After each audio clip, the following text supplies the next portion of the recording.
मामूली जिंदगी गुजारने वाले बाबा जी नाम के एक आजिज बुजुर्ग ने अचानक खुद को फसद मिलियन रुपए की लॉटरी टिकट का मालिक पाया। लॉटरी कंपनी इस तरह की खबरों के मुमकिन झटके के बारे में फिक्रमंद है। खास तौर पर बाबा जी जैसे उम्र रसीदा शख्स ने खबर को नरमी से बरीक करने के लिए एक मोहतात मंसूबा बनाया।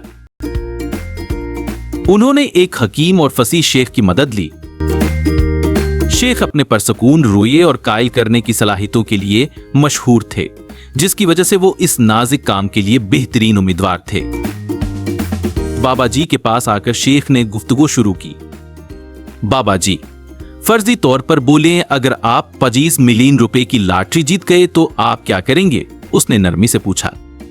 बाबा जी असल हकीकत से नावाकिफ लेकिन कयास आराइयों से लुत्फानंदोज होते हुए कहका लगाकर जवाब दिया कि अगर ऐसा हुआ तो मैं उसका आधा आपको दे दूंगा।